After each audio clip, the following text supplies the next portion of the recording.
Welcome, my friends. Welcome to my world. I'm your host, Kevin Rutherford. It is Thursday, October 6th. We are here live. It is a free-for-all. We're going to open the phone lines right now, so start dialing 855-950-3835. Looks like calls are starting to come in. We'll get to those calls here in just a couple minutes. It's a free-for-all today. Anything goes. If you have a question, a comment, a topic, pick up the phone and join me at 10 o'clock Pacific time, 2 hours from now. We'll be doing an episode of Rolling Toe, and later on today we'll be recording an episode of The Pit. So that should get posted later today as well. So a lot going on today. Pick up the phone and join us. A couple things I wanted to talk about. Looks like fuel prices might be going back up. OPEC has decided they're going to cut production. So here's the problem we're facing in the U.S. We gave up our own energy independence, and we've been begging other countries to produce oil to try to bring the price down.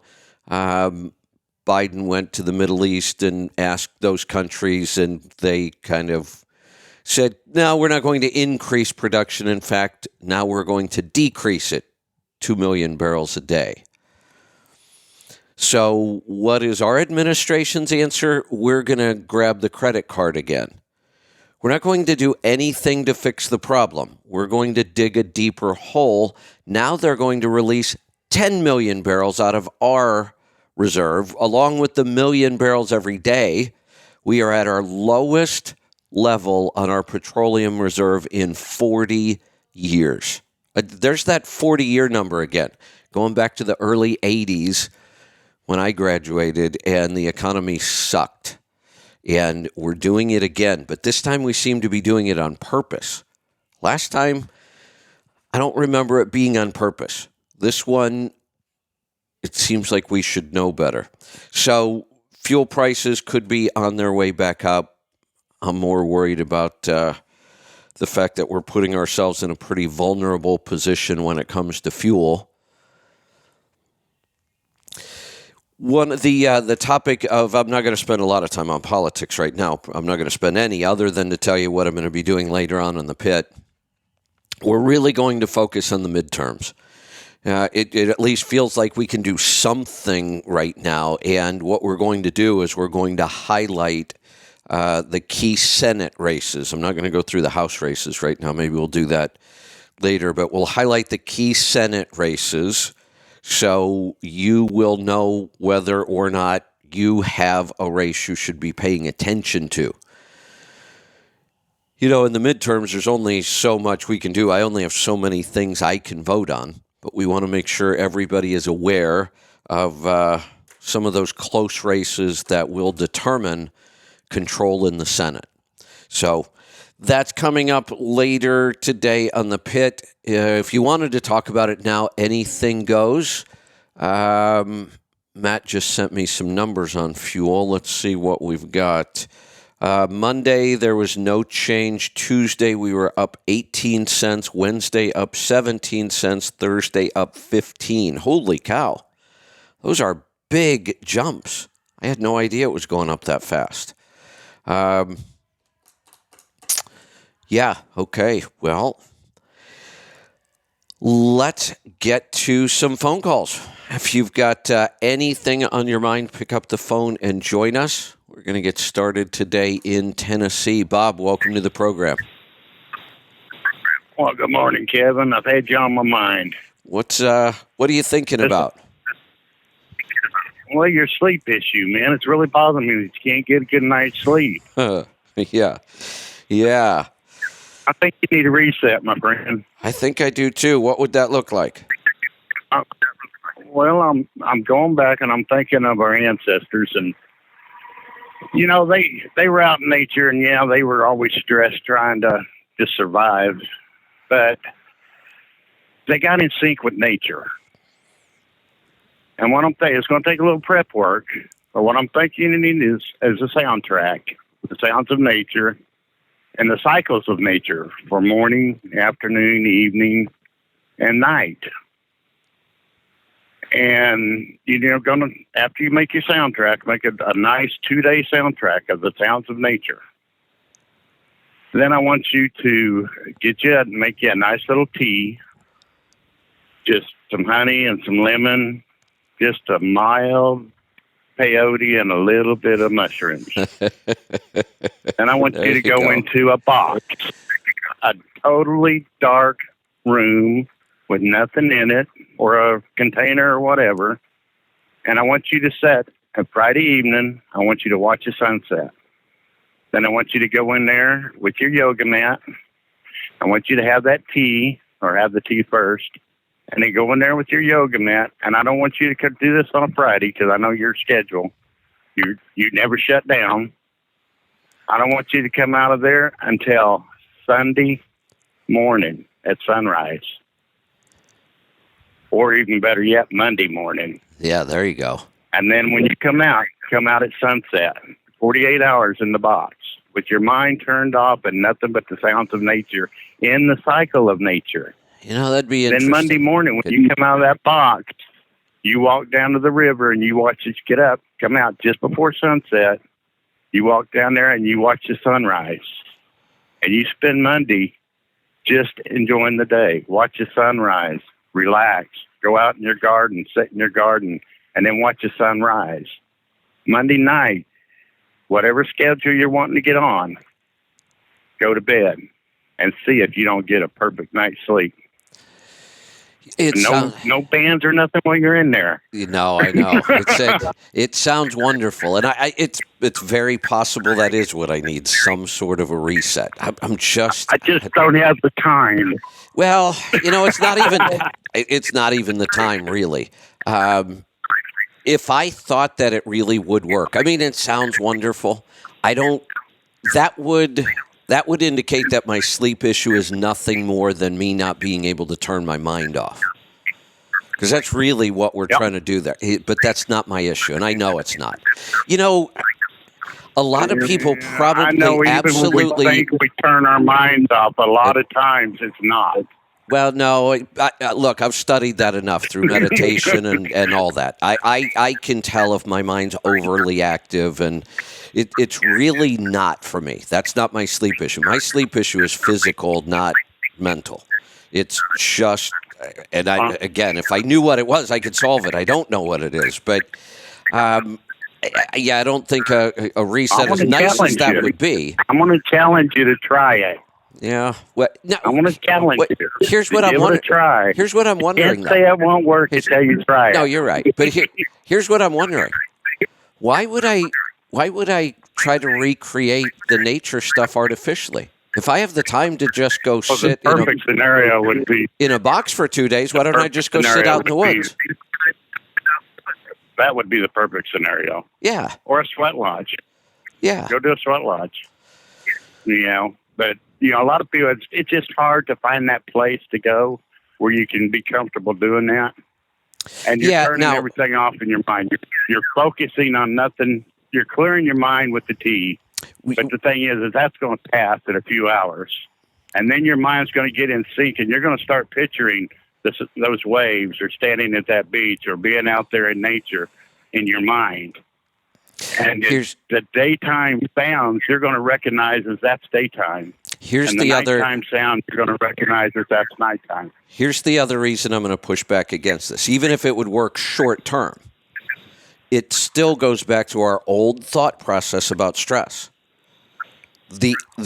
All we're doing in this is we're avoiding it.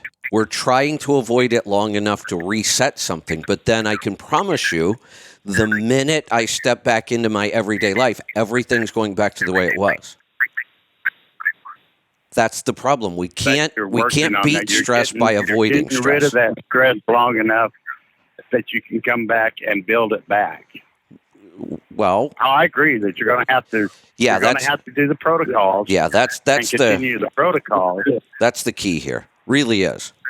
We keep going back to this. Let's avoid stress, and what we did here was we described the perfect avoidance of all stress.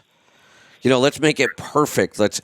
Well, that would work for a while, but it's not solving the root cause. You know, they have these places. I haven't been to one. Lisa's been to one, and Brittany's been to one. They did a retreat one time, and I think it was just the women. They're oh shoot, what's the name of these things? They call them sensory deprivation tanks. So you go to these places. Oh, yeah, that's what I was. Yeah, and it's you go inside of a tank, kind of. There's water in there, Kind of and floating. it's totally dark. You can't hear any sounds at all from the outside, and they put the perfect amount of salt in the water so that your body floats. Even people who can't float, like I don't float well at all, but you do in these because they put so much salt in the water that it becomes very buoyant, and you become neutral gravity. Like you can't even feel gravity at this point. And then they have, the soundtracks and that kind of stuff. But that's kind of the idea there. Total sensory deprivation. You don't hear anything. You don't feel. The water is body temperature. It doesn't feel hot or cold. It feels totally like you don't feel anything. And that's the idea. It's supposed to be to clear your body of any kind of physical sensation so you can focus on the mental part of things. And see, that's the thing with your muscles, too, though. What do you do when you stress your muscles out to the point that they break? You relax afterward and let them heal. Well, absolutely. And it's the no same doubt. thing on your Healing. stress muscle. Yeah. Correct. You want right. to push that stress muscle, but then give it time to recover. Yes, that is true. Yep. And that's the whole point of the exercise is to let that muscle recover and then stress it some more. Yeah, so I think, and I probably will do, well, it's not going to be like that, but I am taking a couple days away from the normal routine. So I'm kind of looking forward to the train ride. It's actually 3 days on the train. I could just listen to you and I can tell this man never shuts his mind off. Oh, no, that's 24/7, always thinking about something. Yeah, like I said, yes and no. Even when he's not thinking, he's relaxing. I know you're like me. Even when you're relaxing, there's something in the back of your mind going, and even in relaxing, a lot of times I'm totally relaxed, and once I get relaxed, a thought will come to me, and I'll have to go with it. Yeah, I can shut off my mind. I really can. I mean, that's not, Bruce and I have been talking about sleep for years, and that's Bruce's problem, and he knows it. He can't shut off his mind. When he wakes up, it starts again, and he can't shut it off. It's really not me. It's not. I don't have that issue. I'm one of the fortunate ones. I lay down, and sometimes I have a little trouble getting to sleep, but boy, once I get to sleep, I'm out. Yeah, well, that's how I know mine's really not my mind. It's more physical, is because I can fall asleep pretty easily because I don't have a problem with racing thoughts or anxiety or worry, or I can just shut that off. I fall asleep, but within 10 minutes I'm awake again. So even with the weird trucking schedules, now I'm doing driving, and so it is a lot easier to set my schedule and try to sleep at night when I want to. But I did for 6 years full of the reefer. And with the reefer, I mean, you're 3 o'clock in the morning, appointment one day, right? 2 or 3 drops till 6. And then, you're back on, you got a 2 o'clock appointment the next day in the afternoon. And then a 3 o'clock in the morning appointment. But so like I said, makes it hard. Like I said, schedule. But even then, I get tired. I can sleep. I lived that life for years, and I slept great. Did not have a single sleep issue back then. That's so, it wasn't the goofy schedule that did it to me. School, I did have trouble sleeping because with the studies and everything. Yeah. When I went back to college. And during that time, I had some sleep issues. Yeah. But other than that, All right. Well, we'll see. But I was thinking on it, and I was going back to, and it kind of hit back on the Indians and sweat lodges and type such. Yeah, there's no doubt. I should. I should get, since we're back to doing guests again, I need to go make sure we've got Paul Check on there. Paul's into all of that stuff, so that maybe I should work with him on that. It's a good idea. I'm gonna It's the mind and the all right, body. there you go. All right, Bob, gonna cut you loose. You put a lot of thought into that. I appreciate it. Something like that may happen soon. We'll see. Let's go to New York. AJ, welcome to the program. Hey, Kevin. My call again. Had a question about, so I'm going to go home and do my first time ever yogurt.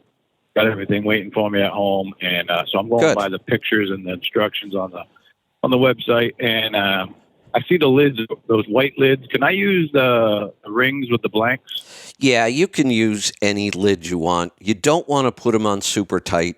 You want to leave the lids loose so that the pressure can get out. And then just, I usually put mine in some sort of a tray with some, paper towels or something underneath. They will overflow. I mean, if they'll get active enough that they'll push liquid out a lot of times. So you just want something to catch that. They do make the fermentation lid. Oh, we're talking about yogurt now, right? I'm thinking, in my mind, I was just thinking fermenting, because that's what I've been working on. With the yogurt, yeah, you can use any kind of lid you want. Leave them a little loose. I've had some people say they've had yogurt, bubble over. I haven't had that happen. And you don't, if you just put it on barely tight, they'll be fine. Okay. And the water goes up, halfway up the jar? I'm just like, again, I'm going by the photos. I like to put the water all the way up to the shoulder of the jar, right where it starts to curve.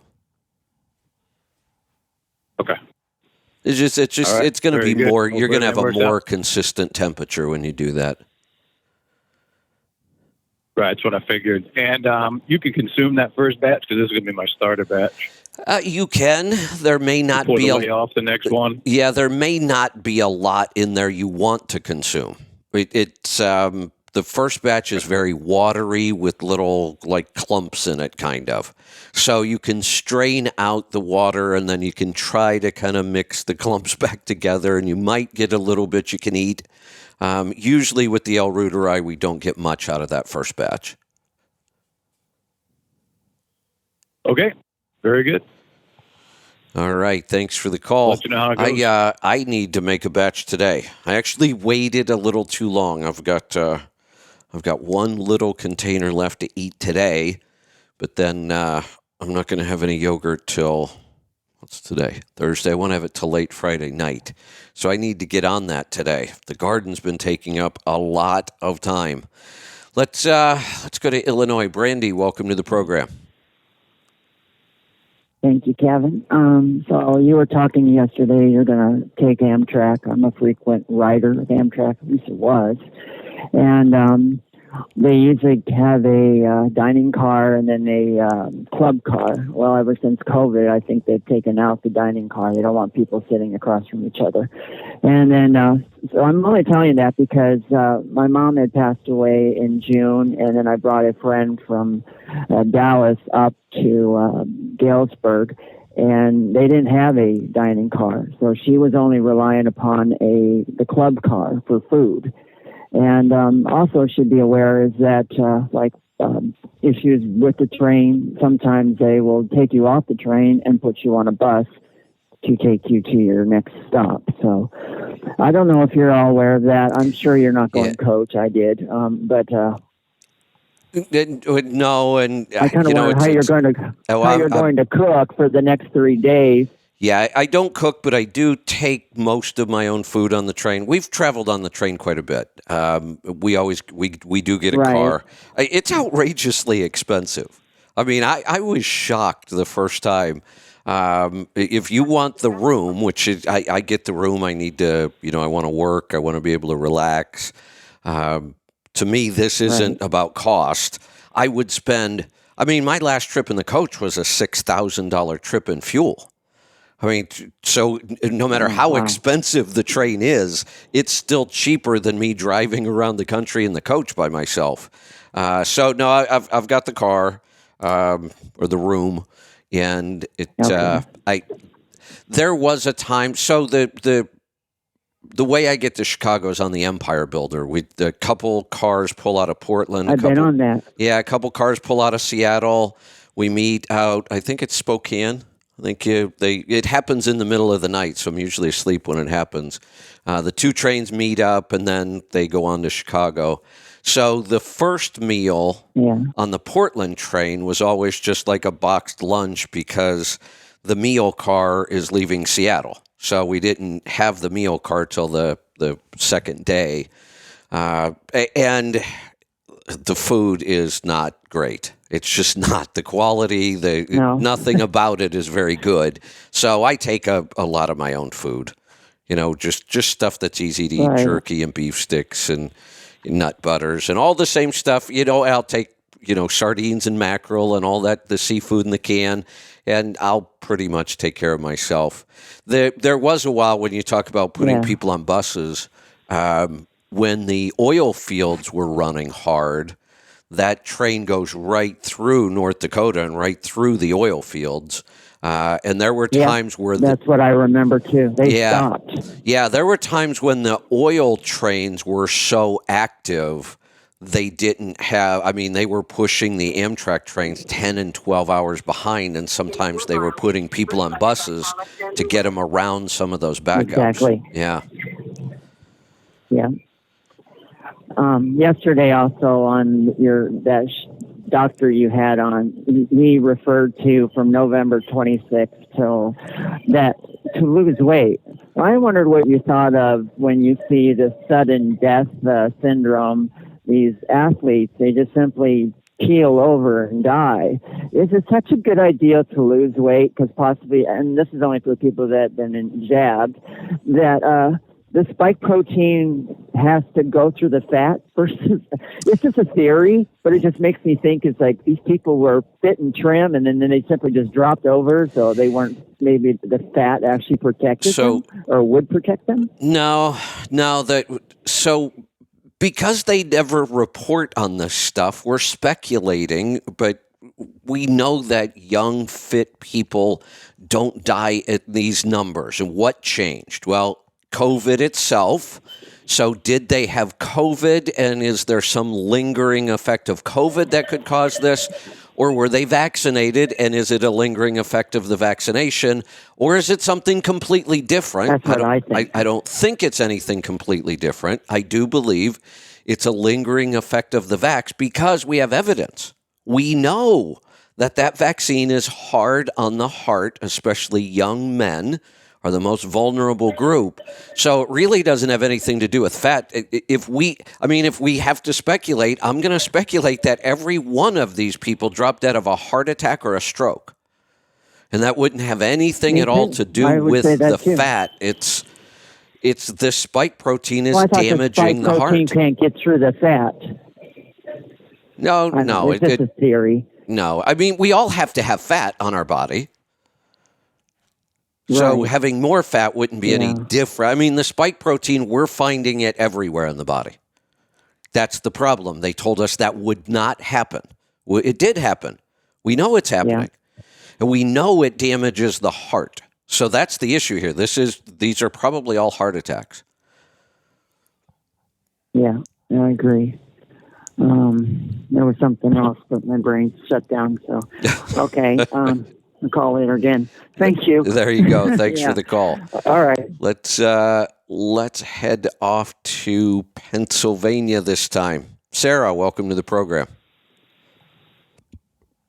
Hey, good morning. I got a question. When people have a problem, you used to tell them they go like 70, 75 miles an hour, just slow down, you get better fuel mileage. How do you tell them to do that?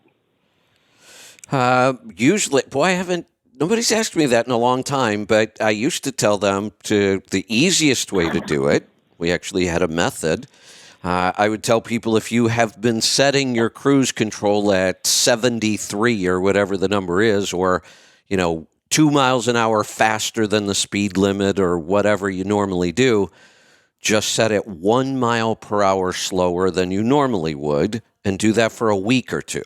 and then set it down another mile per hour and do that for a week or two. And before you know it, you can be driving whatever speed you want. You won't even notice the change. Exactly. How about trying to go to bed 5 or 10 minutes earlier each week until you slowly ease yourself into changing your set time in your body? So I tried that, and I couldn't figure out why it wasn't working. It almost made things worse. And I think I know now why. It was the article I read yesterday. Okay. It's this idea of we're trying too hard. It was one of those things where, like, I was so focused on that okay, last night I didn't go to bed till 11:20, so tonight I'm going to go to bed at 10:45 or whatever, and it wasn't working. I mean, it immediately put me in this mode of, well, I'm going to bed earlier, but I know I'm not going to be able to go to sleep. So the way I'm going to have to reset the sleep cycle is the other way. I'm just going to have to set an alarm, or I wake up enough times during the night. I'm going to have to pick a really early time and just get out of bed. And I'm just going to have to suffer through that first couple of days where I'm just miserable all day because I'm tired.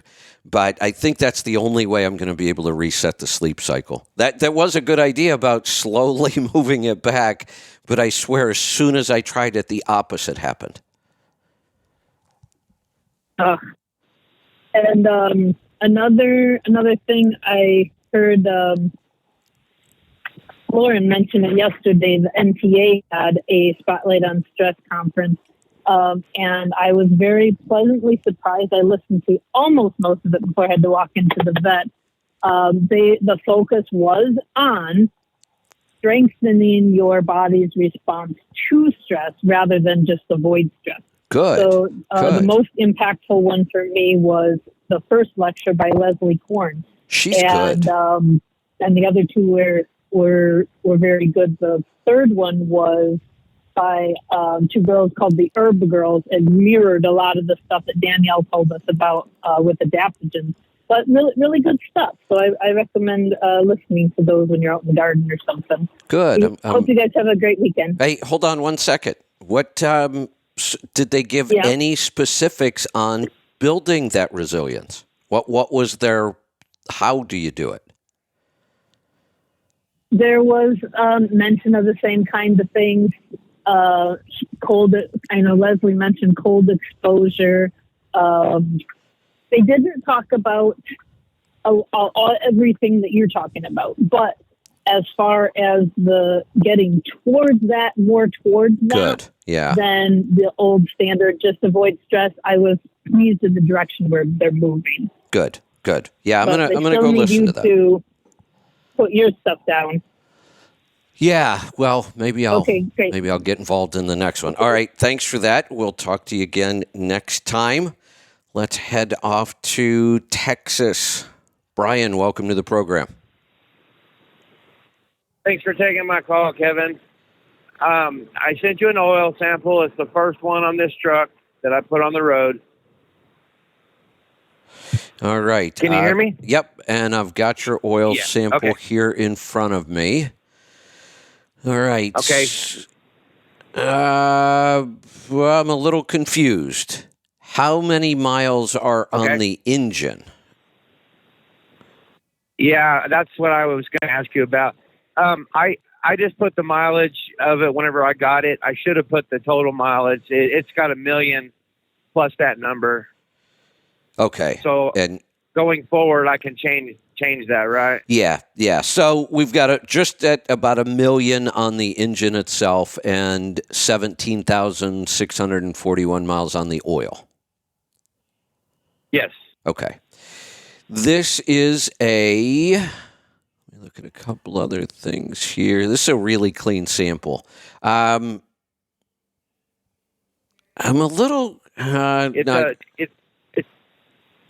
Go ahead. It's a 2004 Pete 379. I don't have an AP on it, so I idle.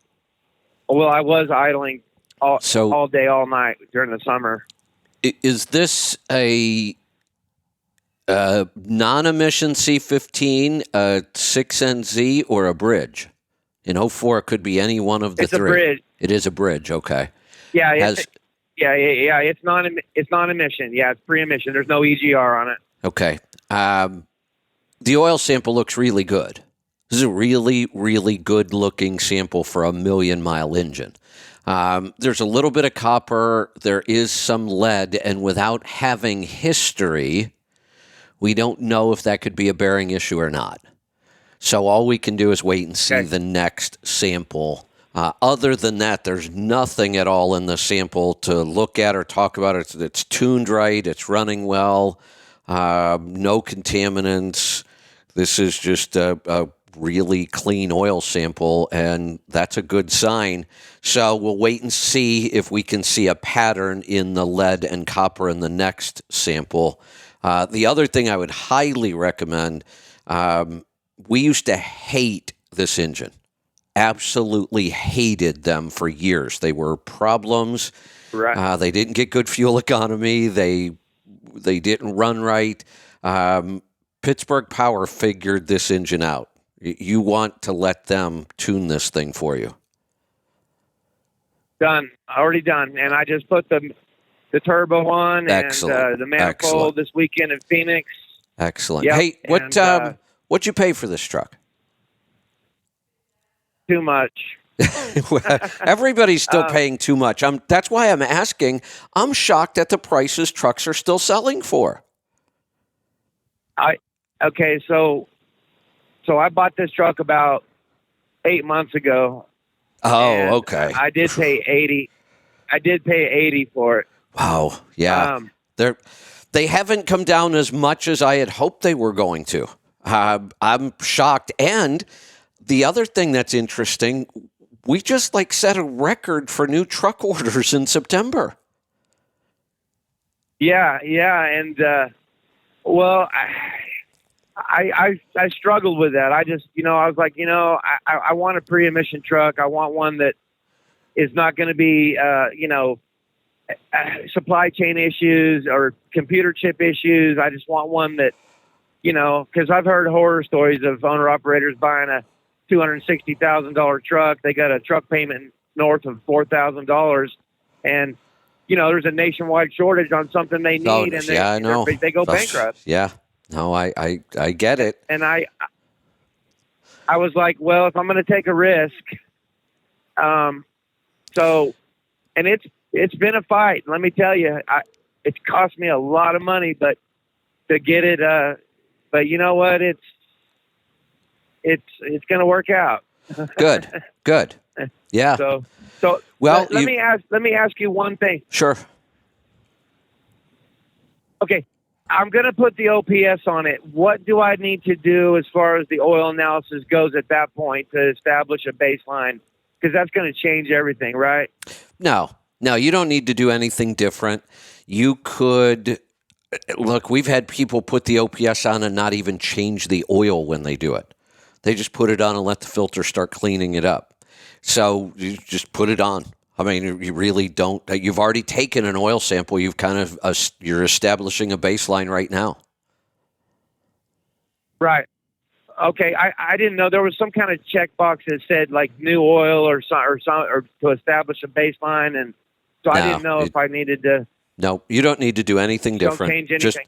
Just sample every 25,000. That's how you should be sampling now without an OPS. And when you get the OPS, it's the same thing. It's just going to sample every 25,000.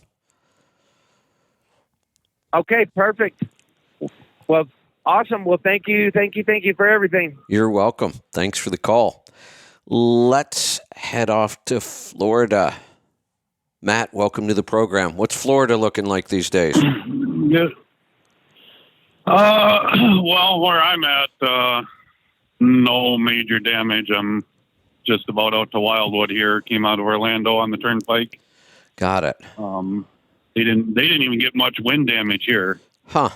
But yeah, like I-4. I mean, I don't really go anywhere past Orlando anymore. So okay.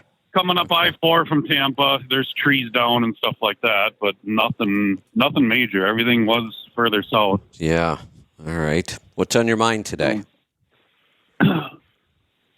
Well, just real quick, that last call and that checkbox on the oil sample form Yeah. for new oil reference, that is for if you, it's his first sample, so it doesn't even apply to him. That's if you changed oil brands. Oh, I gotta okay. reset your Okay. the additive Right. package for whatever oil you're using versus going off the last one. Got it. So Okay. That makes I sense. sent you over my business report from last year and then up to date for this year. Yeah. I see And that.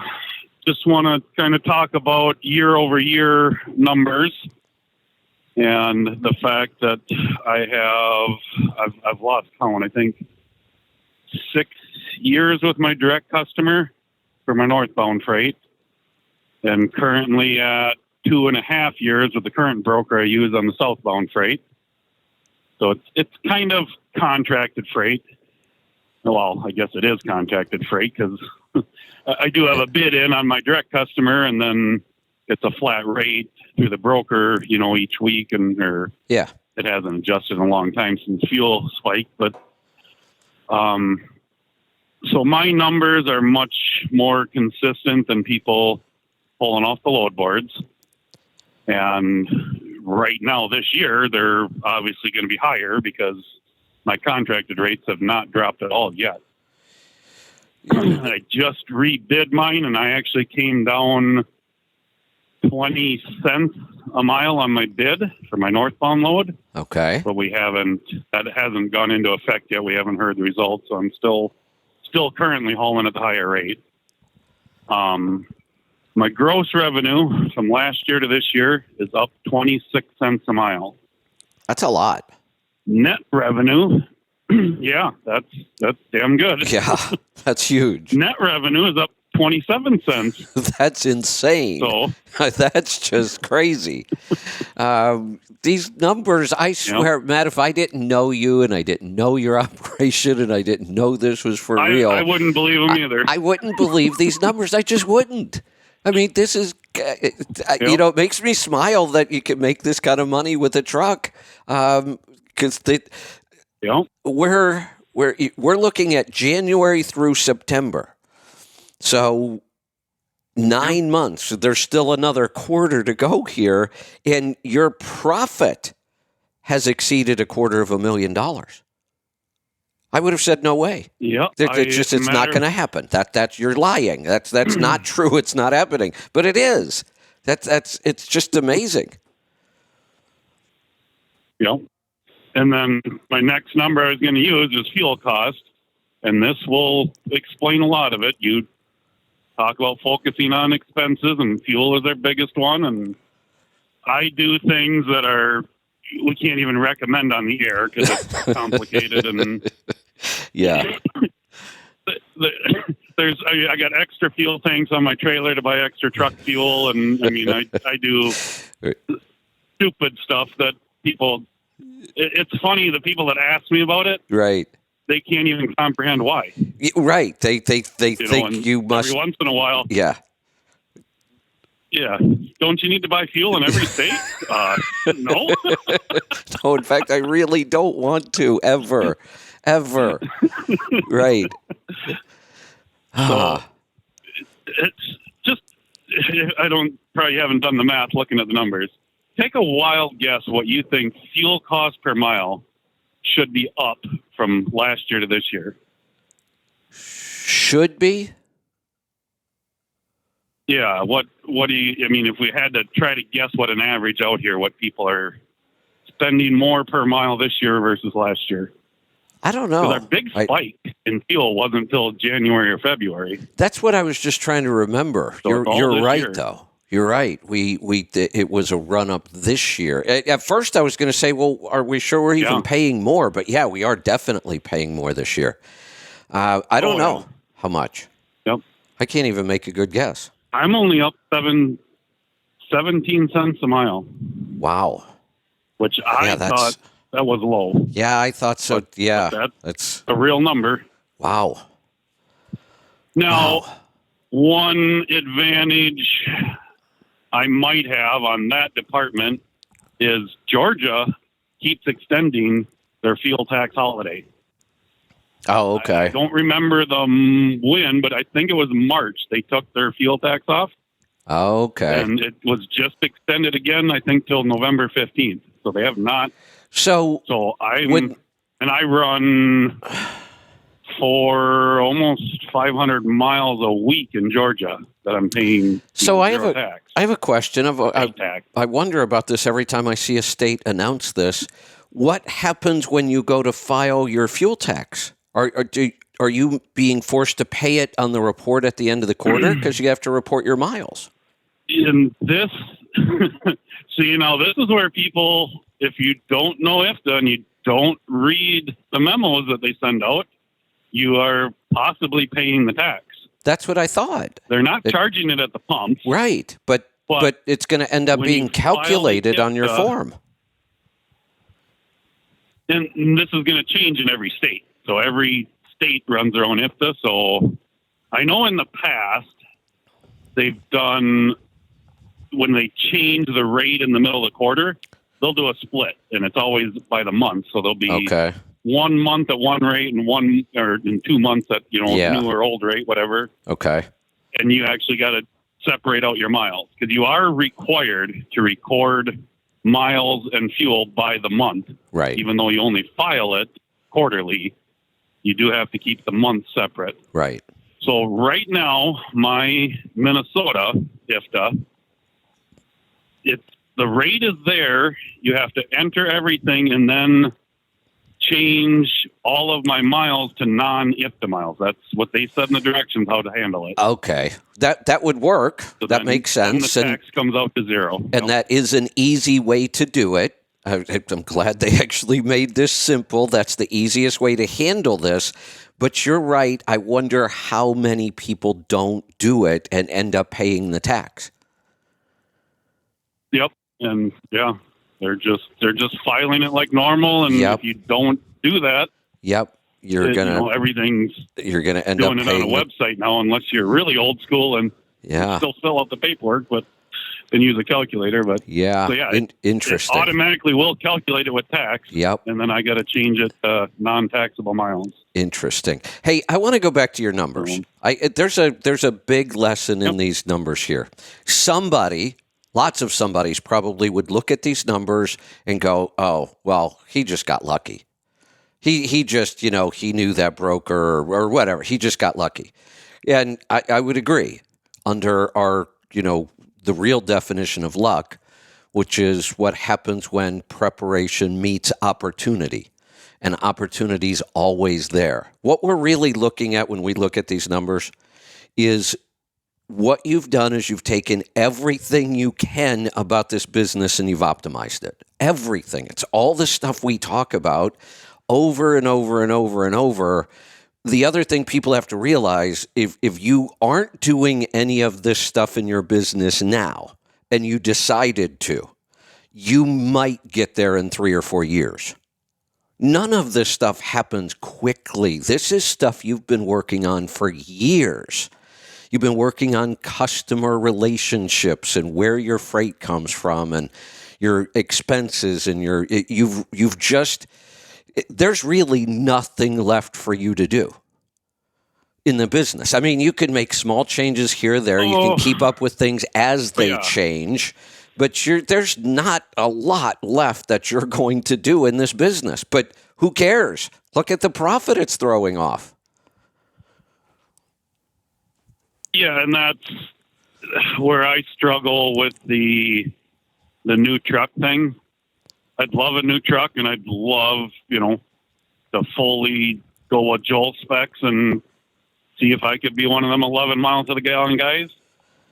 But I spent some money and some time with Steve Crone this summer, and I got to put some numbers together and call back tomorrow. Okay.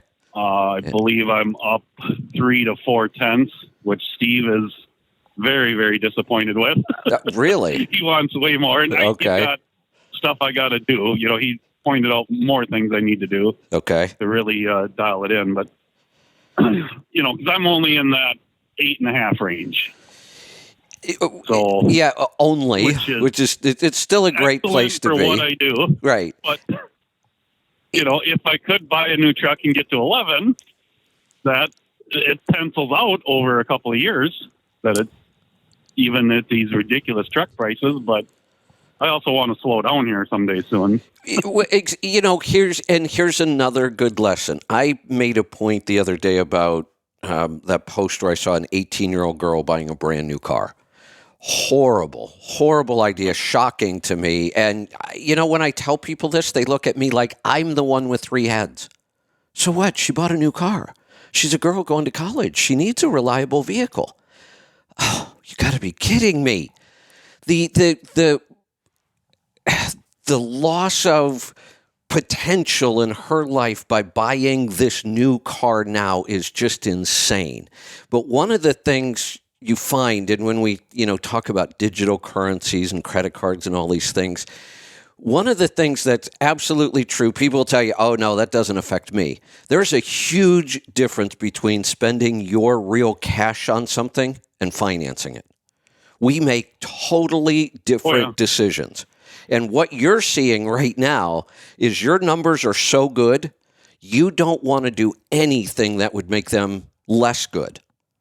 And buying a new truck would. It wouldn't matter if you got 15 miles to the gallon. It wouldn't be enough in the short term to make your numbers better.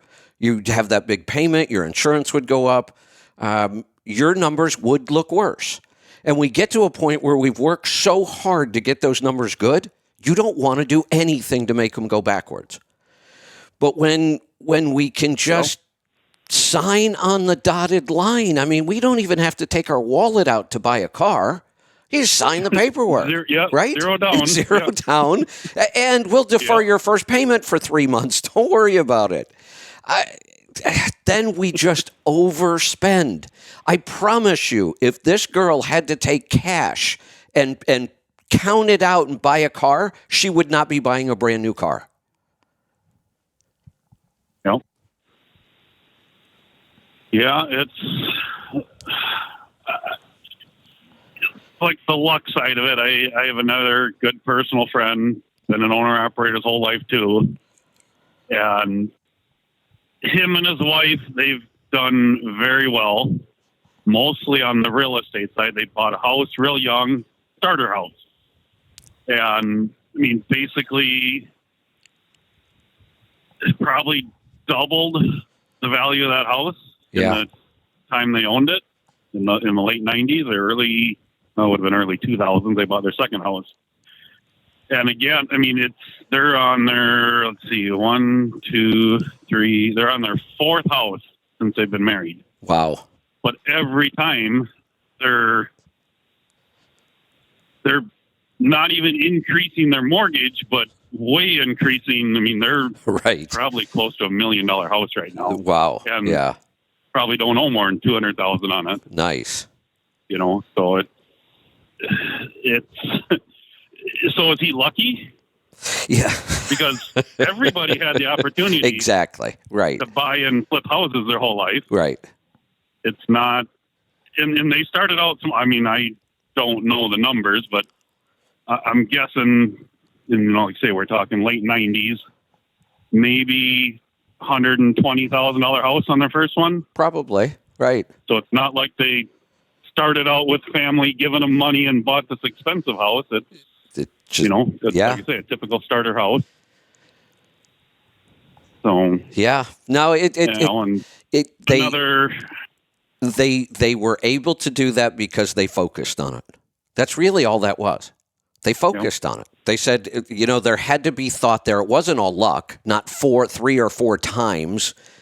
Sometimes we just get lucky. That does happen occasionally, good timing or whatever. But this was intentional.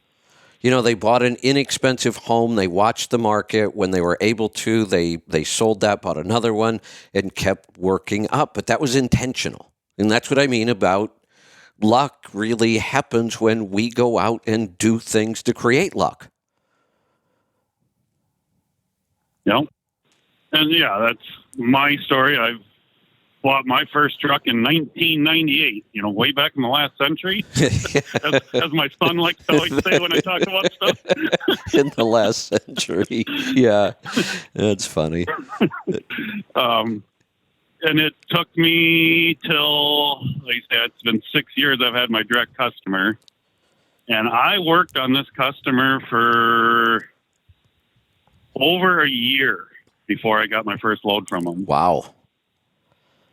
It is not easy, but it's consistent, long term. And I mean, then I've been running Florida.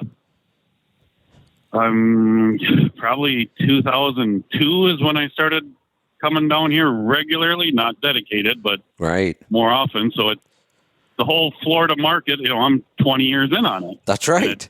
You know it. You understand it. Right. Get customers down here is not right. easy. Yeah. No, it's just a and this is kind of where I was with my trucks. And for me, it was even easier. I didn't have the customer side. I did the revenue side. I didn't have to work on it all. I mean, that was just the only thing that affected my revenue was which loads I bid on. But I can make money on any load. So it didn't matter really there. All I had to focus on was, basically drivers and expenses. And when I got to the point that there was nothing left to do, that was why I decided to sell the trucks. They were making money. I could have kept them forever. But it was like, what's the point? There was no challenge left anymore. There was nothing more to do.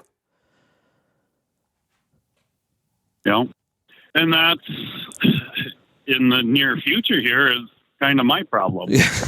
My problem now is this is a dedicated every week load. Right. And I've been running my ass off basically since COVID. And now that I truly have a contract, because before it was never a contract. It was just an agreement verbally. And, I had the load whenever I wanted it. And if I didn't want it, it went on the broker board. Well, now the contract actually states that I'm required to cover it 85% of the time, which is 40 some weeks out of the year. I think it's 42. Right. And I'm at the point now I want to start slowing down. So now I got to think about, do I want to hire a driver or an owner operator or look for something different? Right. Instead of this dedicated stuff that. Now, what about this thought? What about this thought? And I know you've already had this thought, but we'll throw it out there. The other idea is you could get your broker authority and just broker it when you don't want to do it. The problem with all three of the driver, owner, operator, and brokering is I don't want to mess with any of that. I know. It's multi-drop freight. Right. It's babysitting that. I already have another idea of a job lined up, something completely different and more regional. Okay. That I've been thinking about as kind of a retirement plan, but I don't know if I'm ready to slow down that much or it'd be seasonal and different things, but I mean, like you talk about being prepared. I already have plan B and plan C. So right. I've just never pursued them yet. I already know what I'm going to do. And I already even have the option. We've already had conversations with a guy that he'll put me to work tomorrow if I want. Yeah. There you go. That's the and there. I think your timing is outstanding. I think the opportunities in the next year are going to be pretty incredible. I really think a lot of stuff is going to open up in freight. There's going to be a lot of stuff happening. The call last week, and actually a guy just mentioned here a little bit ago about the price of trucks and especially used trucks. You were reading an article or online or something about it was a caller. He was buying a Peterbilt glider kit with a cat engine. Yeah. And then you were thinking 80,000 and he said, no, it's 150 160 or 140. I don't remember the number, but the number was too that- big to remember. You're right. that is the number. No, but it is. I mean, I know. I'm You look at shocked. the market that they're still going for that, and I can't comprehend it either. 'Cause And then to see that we just set a record for new truck orders in September. That's insane. What are these fleets thinking? Why are they buying new trucks right now? Why are they? The article made it sound like it's been so long since you've been able to order a truck. There were no slots open. So on the fleet side, that is they're running older equipment now than they want to. Yeah, I think that's what's happening. They've just been forced to the point that they have to upgrade now. Yep. So, but yeah, and then that's put the pressure on the used truck market. Yeah. But Yeah. it sure looks. Auctions have been record prices for a year and a half now, or however long it's been. Right. I don't think it's been a full 2 years, but boy, it sure looks like auction lots that I drive by and see. There are a lot of trucks at them. Yeah. So I haven't paid attention to see if the prices are coming down. At some point, the prices have to come down. This is just, I am just shocked at these prices. And it's not just trucks. So there's his name's not even Pete, but the name of his business is Machinery Pete. Okay. On farm equipment. Yeah. And he's 20, 30 years. He's basically compiled a database. Okay. He gets reports from all auctions, tracks prices, the year and make of tractors and the engine hours. And right.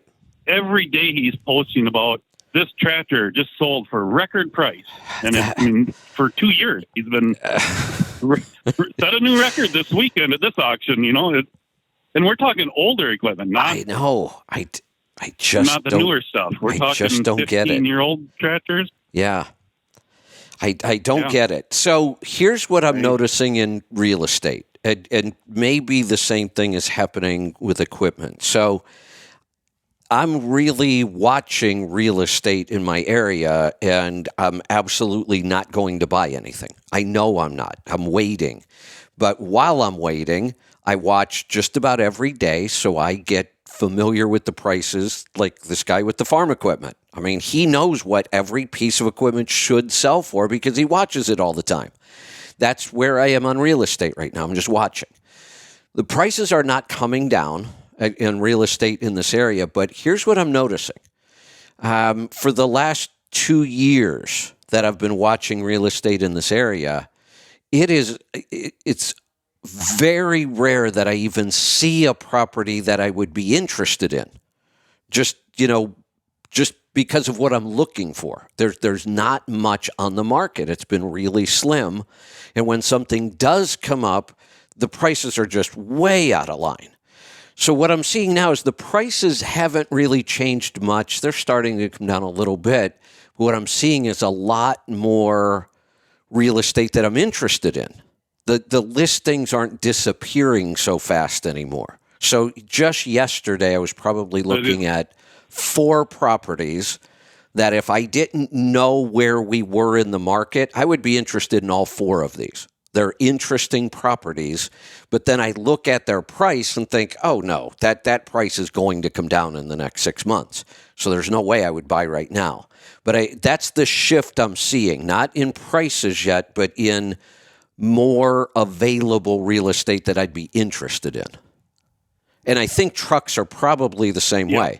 For a while there, not only was the price of trucks outrageous, but I didn't like the idea of buying because the selection was so poor. It's a double whammy. Yeah, I have to pay way too much for the truck, and I don't even get to find the truck I want.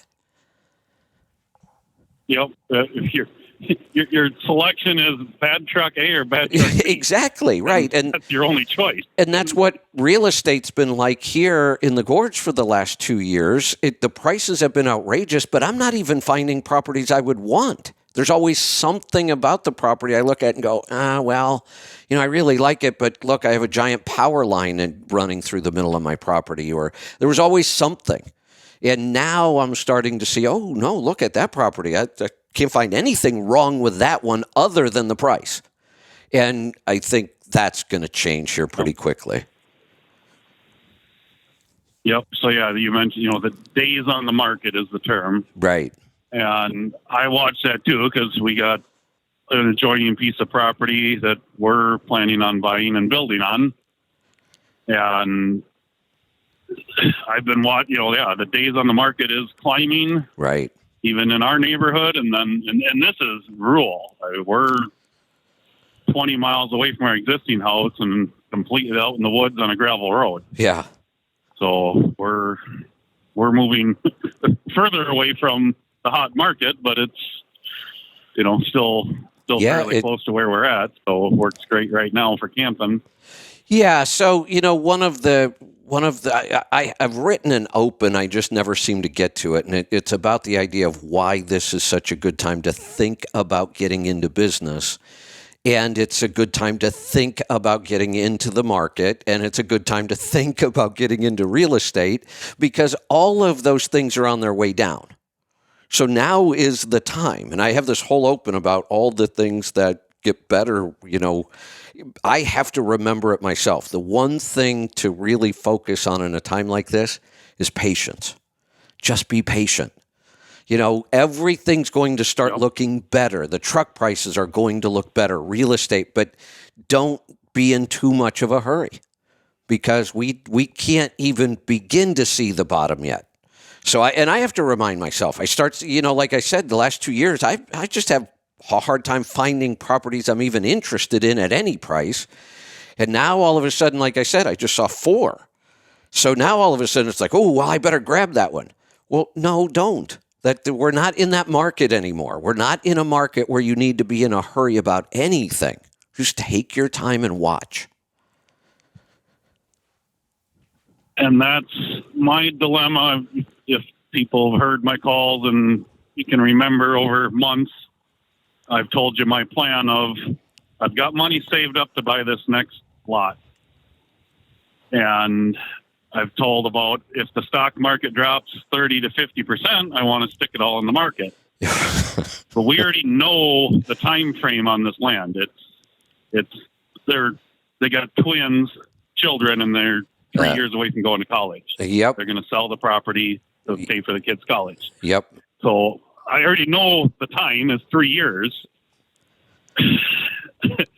I don't know if I want to put it in the market. Right. I mean, I'm putting money in the market. Your normal stuff, right? Well, every week right now, right, of cash flow, but I'm not.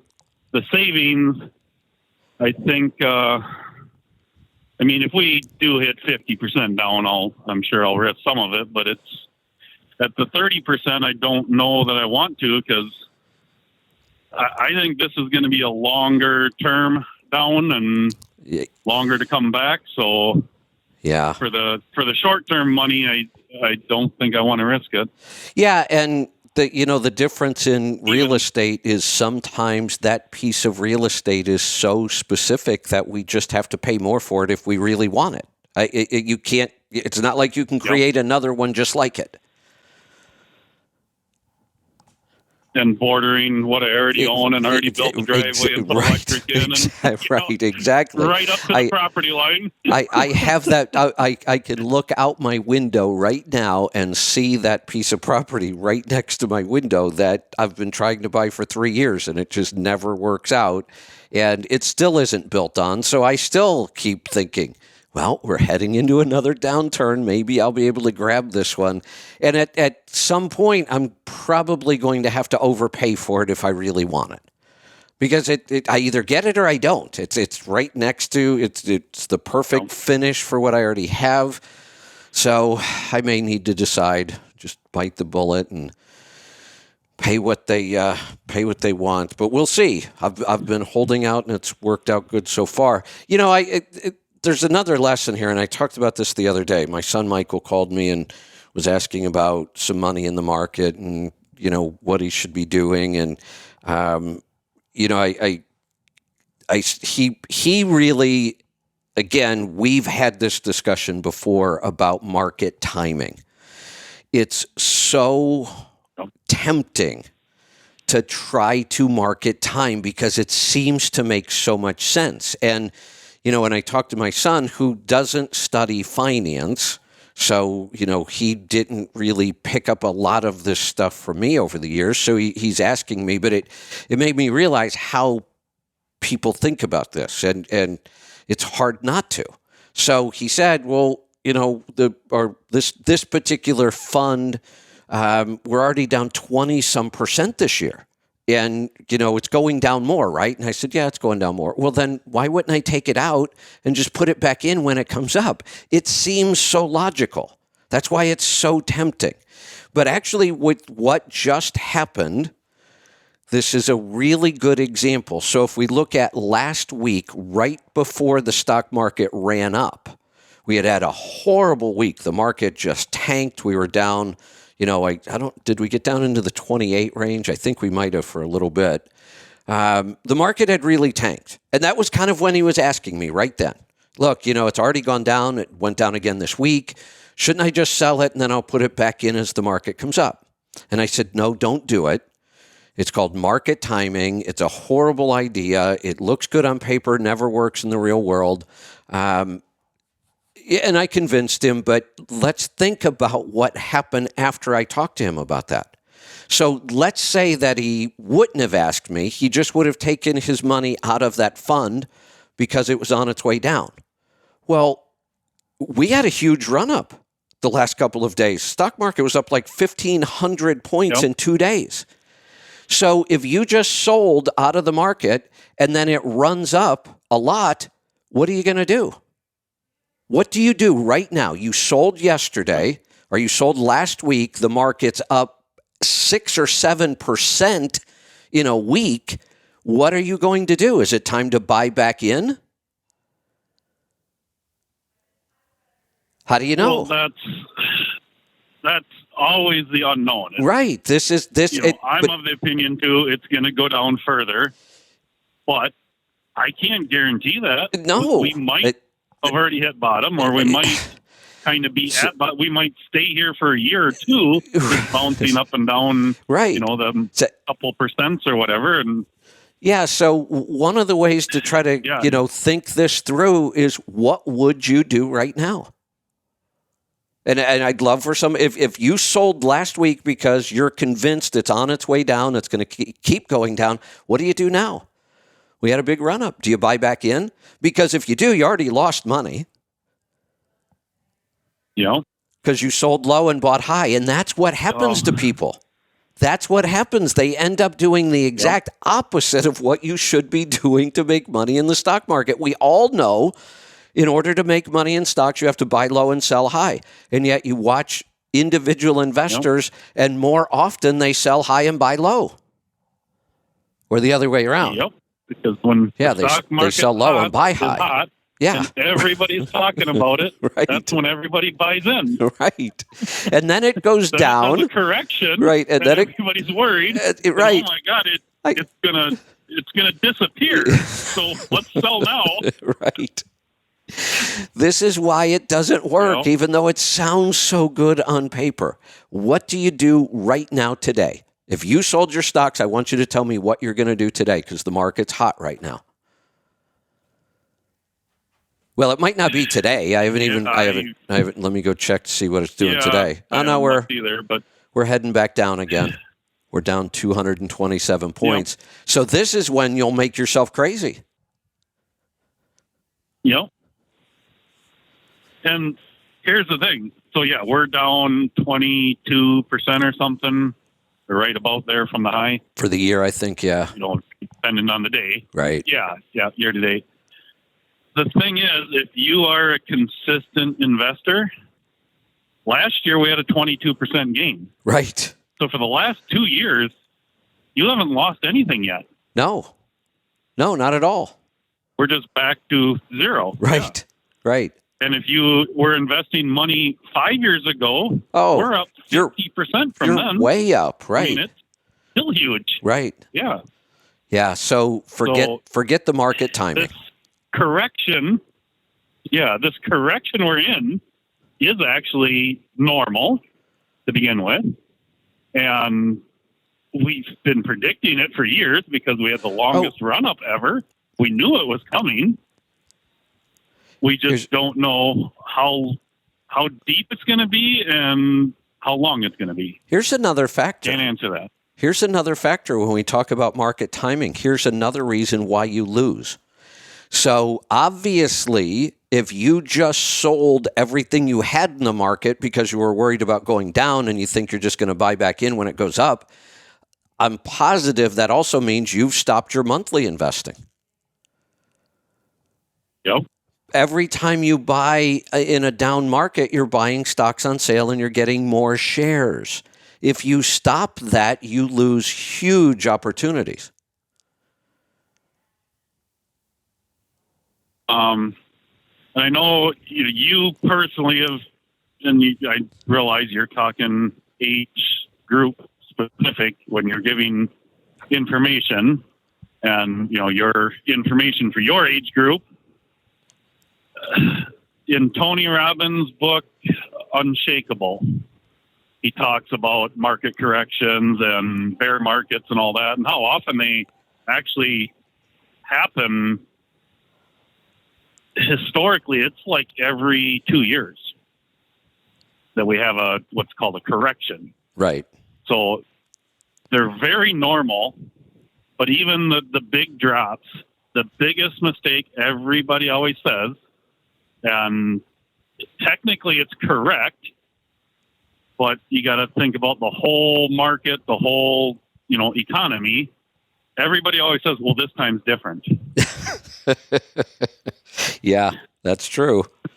That's true. Technically, yes, it's true. Right, we right. have a different reason that it's happening, but our economy as a whole, is not going to disappear. Correct. And the stock market, business finds a way to keep moving forward. Yep. So it will come back someday. Yeah, and even though I've younger people should be investing. Absolutely in the market. And, I've talked many times about, well, should you be in the market? And I'm out of the market now, but I've explained my reasons why, and it's not a math problem. I don't explain my reason for being out of the market by saying, well, I'm sure I can make more money in real estate. I've never said that. I gave my reason. To me, the market got really boring. Well, yeah, I'm doing okay. Yeah, my money's going to grow. I'll just stay in, and I can look and see that if you stay in long term, 8 to 10% over your lifetime is not all that difficult to achieve. And it's pretty stress-free and trouble-free. I tell people how to do it. It's really easy. It's also really boring. I got thinking about all that money sitting there, what I could be doing with it that's more fun than just watching the numbers on the bottom of the screen. Real estate to me is more fun. I mean, I enjoy it. I'm active. I go out looking for it. Once you find it, then I can work on it. To me, that's just a better use of my money. I've never said I'm doing this because I think I can make more. I hope I do, but that's not my motivating factor. I just got bored being in the market. No. So we'll shift gears here a little bit, talking about making more and the oil price and what's going on there. Yeah. Wouldn't it make more sense for the United States of America to just not make more, but, bring more oil into the supply by getting it out of the ground? Since we have, I don't know the volume of production, but that 2 million barrels a day, I would assume we could easily get that back online. Sure, we could. Not overnight, or no, but we have the ability to easily. Yeah. Yeah. Instead of taking it out of our emergency wartime supply. Well, yes, absolutely. Especially with what's going on with Russia right now. Yeah, it would make far more sense for us to pump our own oil, not only for all those reasons, but let's even look at the reason they claim they're doing all of this. They're trying to protect the environment, right? Isn't that what this is all about? Isn't that why we're not going to pump oil, because it's bad for the environment? If that was the case, wouldn't we be finding ways to restrict it more instead of just bring the supply back out of the storage tank? Yeah, but here's the other thing about this. If we're worried about the environment, then you actually have to do something to stop using as much oil as we're using. And we're doing nothing to change that. We're using the same amount. We've done nothing to lower how much we use. So if we stop pumping, which we have, what do we then have to do? We have to get other people around the world to pump more. That's what Biden keeps doing. He's begging the Saudis, he's begging OPEC, he's begging Venezuela, anybody who has oil, he's going to them and saying, can you pump more to fix this problem? Well, if you are concerned about the environment, we have the cleanest oil production in the world. Everybody else that does it dirtier than we do. So we should be, if we're concerned about the environment, we should be pumping every drop of oil we can possibly pump to slow other countries down from doing it because we do it cleaner. And the other environmental side is how much more oil has to get burned to get that oil from the other side of the planet into the Gulf of Mexico, right? Which half of that just gets refined here, loaded back on a ship, and we sell it to Europe somewhere else, right? Different countries. Yeah. Yeah. What a mess. Yeah, that makes no sense to me either. Right. Right. So you can't even claim this is really about the environment. It's not. If it was, we would be pumping all the oil we could possibly pump. No. And I realize this isn't the first time OPEC has cut production for probably, well, I can't even say it's political reasons. You know, they're doing it for financial reasons. They're trying to drive the price up. But we've made comparisons, or it's been suggested many times that Joe Biden is Jimmy Carter repeated. Yeah. With the way the inflation and all that going, and now, you know, it's not an oil embargo, but, you know, they're cutting production again. Yeah. It's just amazing. You can't help but make the comparison to Carter, because every time we talk about a statistic, whether it's fuel price or inflation or whatever, we're always saying it hasn't been this bad in 40 years. Well, that's when Carter was in. How can you not make that comparison? Yep. And just to clarify in your open there, when you talked about it and strategic oil reserve, the fact that we are at our lowest in 40 years. 40 years ago, we were increasing it. So it wasn't like 40 years ago we had used some up and got it lower. Oh, yeah, that's a good point. It's been a steady increase. I don't know when it was started, but, you know, probably in the 50s, I'm guessing. But, you know, we finally peaked by the late 80s. Yeah. And then we've really never drawn it down until now. And like you said, to say it's where it was 40 years ago is a little deceiving, because 40 years ago it was here on its way up. Now it's here on its way down. Yep. And because OPEC said we're going to slow down production, he's going to release 10 million barrels.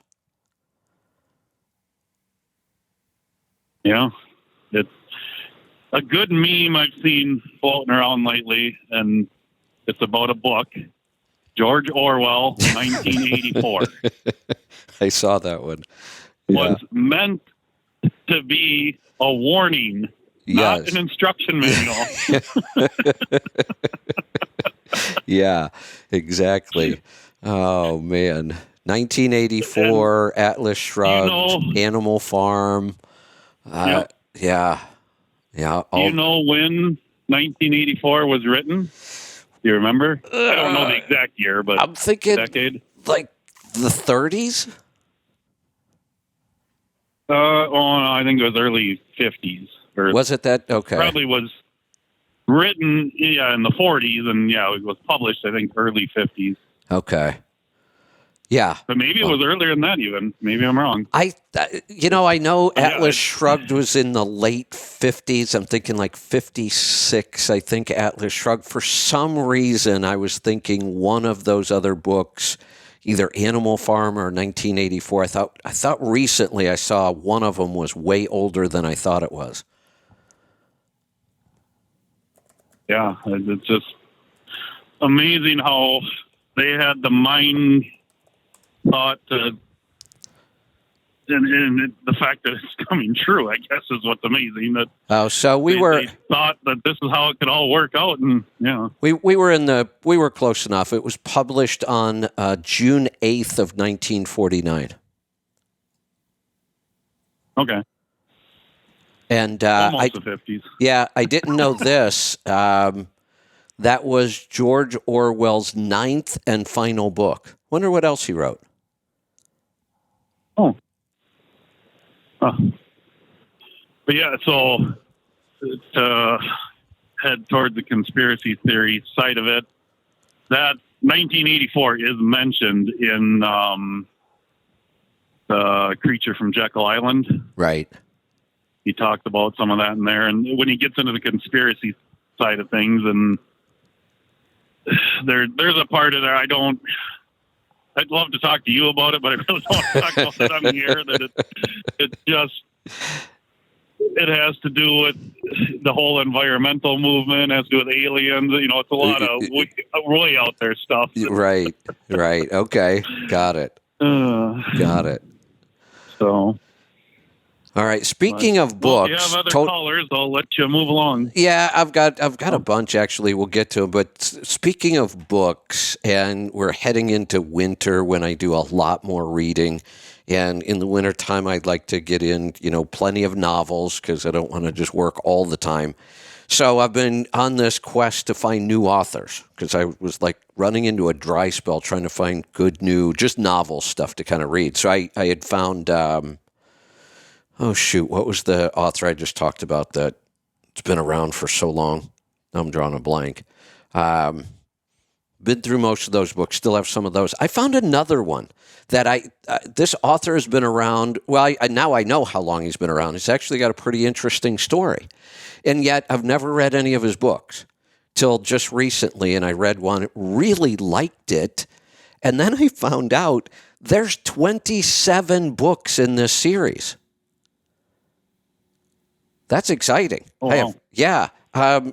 And the guy started writing in 2006, and it's later in life for him. He had a career in TV, and I don't know exactly what he did. And he was in TV and entertainment for a long time, and then he quit and decided to start writing books. He started in 2006, and there's 27 books. I think 28 now. I think another one, I just pre-bought another one that I'll get at the end of this month, I think. One character. Every story is just a new storyline for the same character. And now there's actually a movie, and it's on Prime, Reacher. Lee Child is the author, and Jack Reacher's the main character in the series. Just really... Yep. Yeah, good stuff. And now I've got, 26 more books to read. Yeah, well, I am still getting into Stephen King stuff, the older, famous stuff that I've just never read. Because I'm not a big sci-fi guy, but I like Stephen King. I'm not a sci-fi guy at all. I tried to do the sci-fi thing. There were a couple, really good sci-fi books that I read, but they were the big classics. For the most part, I don't really read sci-fi at all. I don't really I guess he is he's a mix. I mean, it's horror, it's sci-fi, it's kind of hard to categorize his stuff. And border. Yeah, I've read everything he's written up to date, and honestly, the hype that they made out of his last book, I was a little disappointed in it. It was a good book. I mean, I recommend it. It's a good book. But if you're going to hype up a book by Stephen King, it better be outstanding. And this one really wasn't. It was just another one of his good books. Yeah, I don't know what his most recent one is, but I know, what is it? If It Bleeds. Some of these might be 5 years old already by now, but newer stuff that. Yeah. It's not earth-shattering great, but it's a good book. Yeah, that I don't even remember that one. I know I read it, but what was the storyline? There's another one that kind of follows. There's a couple of the same characters are still in it, and so If It Bleeds is the creature that it can form into any person that it had touched. Oh, okay. And there's a football coach that ends up, blaming the coach because it has DNA, all that, matches. Right. That raped somebody, and it was this other creature. It wasn't the coach, and stuff like that. This one could be many years old now. But I still think of this, like you said, as more of his current stuff. So I almost split his stuff up. Have you read the book On Writing that he wrote? No. So I don't think so.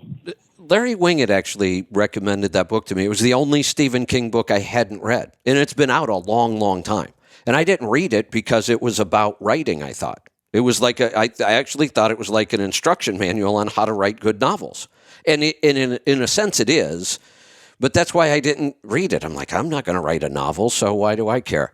But it was more really of an autobiography, and a pretty interesting one. I mean, he talks about he was an alcoholic. He was hooked on cocaine. He went through a really, really rough time. Then he got hit by a car walking on the side of the road and almost died. So I kind of split his books up of his really early stuff that was excellent. Then he went through about a decade where he was still writing, and he talked about it, but he was writing drunk and high on cocaine. And you could tell his books got really weird, and they weren't that great anymore. And then he recovered and came back and started writing some really good stuff. So anything after that time, I kind of think of more of his new stuff, but some of that's, a decade or more now. But the one that sticks out that I think of as kind of new, and I really enjoyed it because it was different, was Under the Dome or The Dome. I don't remember the title. Yep, The Dome. The Dome. They made a TV series out of that one, too. Oh, did they really? Okay. Yep. But, yeah.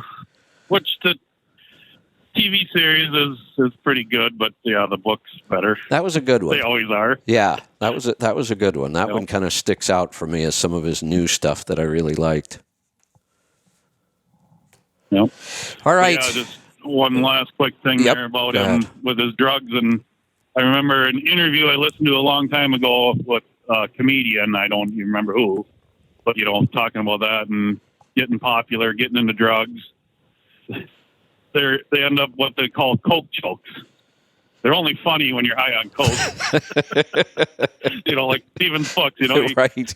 They took a different turn when you're snorting coke. So. They really did. Oh man, his books just got really. Now I can actually go back and I could pick up a book and read it and tell you which period he was in. I mean, you can just see it in the style of his writing. Yeah. Yeah. All right. Good stuff. I'm going to move along. We're going to head off to Pennsylvania this time. Gene, welcome to the program. Hey, good afternoon, Kevin. What's on your mind today? I had so many ideas, so many things that developed in my mind since I originally called in that I got. Well, there you go. Rethink where we were. I called in because when you were talking about making the yogurt earlier, and I just wanted to go through the method that I use to make the yogurt. Wanted to double check myself, make sure there's nothing wrong with it. I got a Instapot Max, and with that Instapot Max, you can dial up a specific temperature. You're in the yogurt mode, you can set a specific temperature and the hours onto it. It's got a stainless steel liner.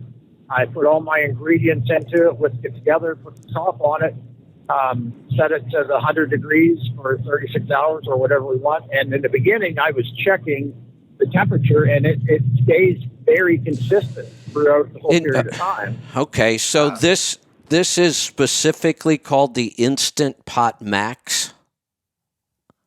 Yes, it is the Instapot brand, and the model is the Max. Okay, because I do have an Instapot, and I have another similar device that's supposed to do the same thing. Neither one of mine will allow you to set a specific temperature. They just give you a yogurt setting, and I checked it, and both of them are way too hot to do many of these yogurts. So if there is a specific model, that's good to know.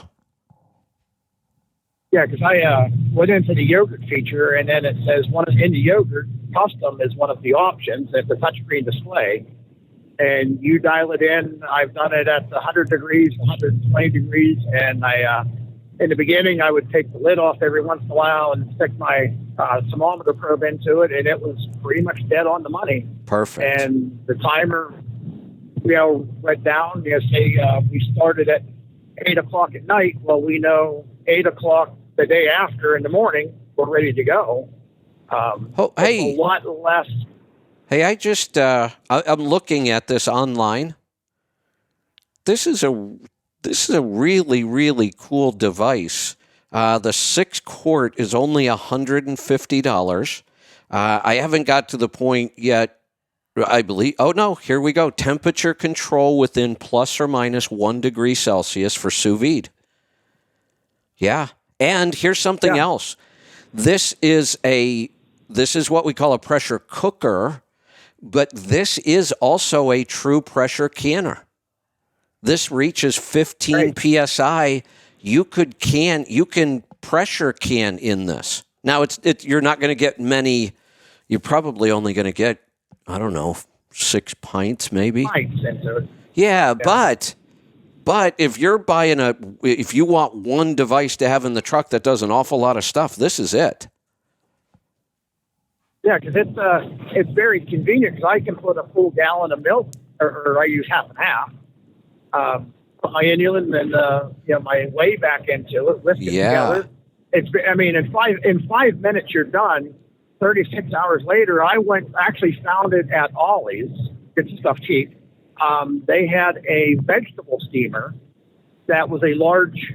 It actually holds about a gallon capacity in the steamer, half of it.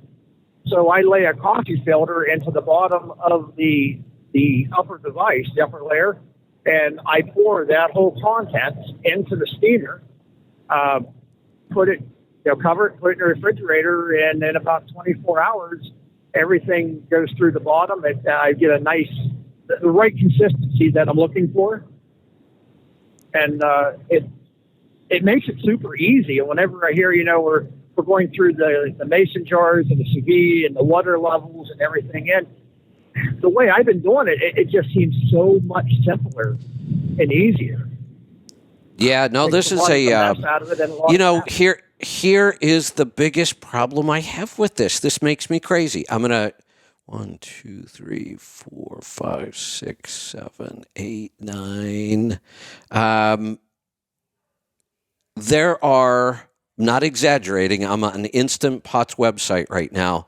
There are more than 25 different Instant Pots. More than 25 of them. So the tough part is making sure you're buying the right model. And honestly, even though I typed in Instant Pot Max, I don't see that as a name on any of these anymore. Huh. So right now, when I did the search on them, I'm and not I was even comparing them. Go ahead. I'm looking. I do not see a single one of these that uses the word Max. But that's what I searched for, and that's what came up. But when you try to buy one from their site, it's like they've changed the names of these, and I don't know which one. Yeah, I would have to go through each one to try to figure it out. And I would look at them to see that you can customize that temperature to within 1 degree. That's when I was looking through them, and I found that. I'm like, well, let me try it, and I'm just like, shoot fish in a barrel, take your luck. And ended up, it worked very well for me. I mean, it was, matter of fact, when you were at Pittsburgh Power and I brought the book down to you and I gave you that sample of the yogurt, that's how I was doing it then. Oh, yeah. No, this is, all I would say is make sure you're buying the right one. But right now, if I were going to recommend one appliance for the truck, this would be the one. The Instant Pot, whatever it is that does both yogurt and pressure canning, that's a pretty damn cool device. And it's been very reliable. I mean, 5 minutes prep time. 5 minutes later, 36 hours later. Yeah, no, I do, like I said, I have an Instant Pot. It doesn't do either one of these two functions, but I use it for pressure cooking all the time. I've had it for years and years, and I abuse mine. It gets a lot of use. I've never had a problem with it. And I know I should be buying the A2 milk in, but I just ignore the Walmart and get their half and half, my 2 half gallons of it. There you go. Mix it with my whey, and my consistency's been coming out perfect. Not chunky, yep, not runny, just right where you want it in the middle of it. And excellent. We've been getting good results. Excellent. With running that way. Thanks for the heads up. Yes, sir. And also, one of the things you were going through when I was at the Landstorm Appreciation Days last week, I got to meet the man, the myth, the legend, Mr. Steve Brown. Oh, good. Good. Yeah, Steve's a great guy. Absolutely. Yeah, we discussed a little bit of my aerodynamics on my liftgate trailer and my other trailer. And, everything was good. Excellent. Quite an interesting time. Yeah. Good to hear it. All right. Thanks for the call. We're going to move along. I've got to wrap up these calls before 10 o'clock. Rolling Toe is coming up. Let's go to Washington. Jerry, welcome to the program. Hey, I'll try and make this somewhat quick. So I've got a trailer issue I'm dealing with. I'm trying the best way to figure this out. If you remember right, about 8 months ago, I asked you about purchasing a new trailer from a tier 1 or tier 2 people. Okay, we ended up going with the tier 1 trailer because when the trailer was supposed to be built back in May, originally we were going with the tier 2. So May, when the trailer should have been almost done, I got a hold of the manufacturer and said, hey, do we need to start going over the options and all that? And he goes, well, we haven't even started yet. And I was like, well, you haven't even started. And he goes, no. I was like, okay, so what are we doing? He goes, well, 2 things. 1, your trailer is going to be $10,000 more. Ooh. And 2, I'm not giving you disc brakes anymore. So I was like, oh, okay, no sweat. Thanks. Yeah. So we called the other trailer people and said, hey, I need a trailer. And he goes, well, now we're out till November, December timeframe. And I said, okay, no sweat, just do it. You know, and he's like, okay, I need a deposit. And I was like, all right, no sweat. So I sent him the money for the deposit. And the trailer is going to be here in November, December timeframe, rough guess. So, but here's the thing. I'm running 4 trucks right now. I'm running my truck with a set of B trains, which is heavy because, you know, we run heavy up here in Washington. Right. I'm running a day cab, my Kenworth, with a heavy haul trailer behind it. And then I've got one owner operator that owns all his stuff, truck and trailer. And then I've got another owner operator that's actually using one of my trailers. Okay. So one of my trailers is pretty used and abused. And that's the reason that I wanted to order that new trailer, because we actually cracked this trailer and then we fixed it, took it down to the trailer repair place and said, here, can you fix this? And they said, yeah, no problem. It's like, okay. But, you know, it's already cracked once, and I'm kind of hesitant on using it. And so it's like, okay, I need to think about getting rid of it, but I don't know if my timing's all right. So in the middle of this, in the last 3 to 4 weeks, I'm just trying to give you my idea of thinking here. Okay. We stay pretty busy spring and summer, winter, fall. We just have a pretty diverse customer base, but one of my winter customers has decided to go with another carrier. So we lost one of our winter customers, which is one of our main deals for coming back up north. Okay. So I've called other customers of mine and said, hey, I can take more of your freight if you're interested. And they were like, well, sure, because these people aren't keeping up with what we need, so we'll hand you more freight. And I'm like, okay, great. Good. But they're not exactly winter customers. They just kind of fade in and out, and and I can take another truck in the springtime. I don't know if you remember me calling a few months ago and asking you, hey, I've got a Kenworth with a Series 60. It hasn't ran in quite a few years. Can I just start it up? And then that's when you were like, how many trucks do you own? And I'm like, okay. So it's like, okay, so we're planning on adding this truck in the springtime of this coming year. So now I'm running into a huge trailer issue. I got one trailer I want to get rid of because it's kind of pretty wore out. I've got a new trailer coming that's going to replace it. A buddy of mine calls me on Sunday and says, hey, I'm out. I'm done. I'm tired. I don't want to do this anymore. I'll sell you my trailer. It's like, okay, what year is it? And he goes, it's a 2021. It's like, okay. So my brand new trailer that's coming in is a 2023, and I'm paying just over $90,000 for it. Okay. And so when he called and told me he had a 2021, and he takes extremely good care of his equipment. He has a really nice truck, really nice trailer. It's got disc brakes on it, the whole 9 yards. He's like, I'm willing to sell it to you. I'll sell it to you for $69,000, and that's it. And I'm like, really? And he goes, yeah, it just gives me a couple $1,000 after paying the loan off. And I'm like, okay, that seems like a pretty good deal. So, but in the back of my brain, I'm kind of going, okay, I don't want 2 trailer payments. I'm just not in the mood for it. But if I pull this money out of this investment deal, and you're going to laugh when I tell you that I haven't pulled the money out. I pulled it out, but I set it aside and I haven't done anything with it.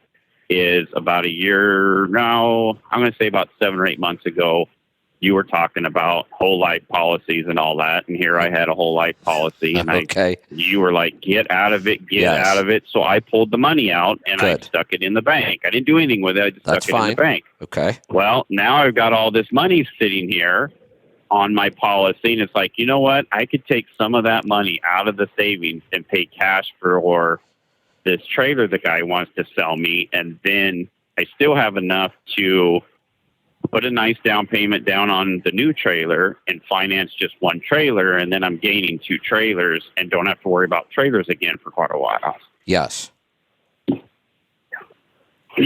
So that's my thing. And I'm like 95% going, yes, this is the smart deal. You've lost this customer, but you know what? You've already picked this up and that up, and you'll figure it out. You always do. Exactly. So get the trailer because right now it's at a great price. Yeah. Here's the thing. I'm glad you called. You would have made the right decision on this anyway, but yeah, absolutely on this one for several reasons. You're getting that trailer at a good price, and you have cash. So let's use the cash. This was like a freebie, right? You, in your mind a year ago, you weren't even thinking about that whole life policy. So now you've got the cash. It's almost like you just got a free trailer. So that part's the no-brainer. Yeah. Then that second trailer that now you're gonna, have a payment on, but you're gonna put a nice chunk down. You know this. The money in trucking is in trailers. It's not in trucks. It's in trailers. Right. And you have good customers, you have good relationships. You should almost always have a surplus of trailers. You should never be short on trailers like you are right now. You should always try to keep a surplus. Yeah. You should almost always try to have a little more trailer capacity than what you need because something will come along to fill it. Yeah, and my owner-operator that uses my trailer, I keep telling him, he's like, well, I got the truck. And I'm like, that's great, but the truck doesn't make you money. It's the trailer. You can drive around bobtail all day long, And and one of the things he brought up to me was, well, I could do power only. I was like, well, yeah, that's great. Power only works for how long? And then that's it. You got to use their trailer under their rules and everything else. If you damage it, you're paying for it. Yeah. And look, if people who want to run power only, absolutely go do it. There's nothing wrong with it. But that's not a reason to say, well, I'll never own a trailer because I want to do power only.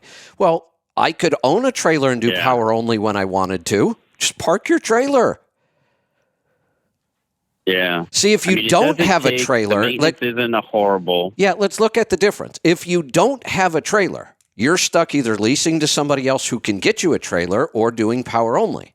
If I have a trailer, I can do anything I want. I have all those options available to me. And, you know, we used to say trailers are cheap. They don't feel so cheap anymore, but they still really are. I mean, they've gone way, way up in price. But when you look at how long you can keep a trailer, and the cost of ownership is pretty cheap if you just take reasonable care of them, trailers are still the real bargain in our industry, and trailers are where the money is.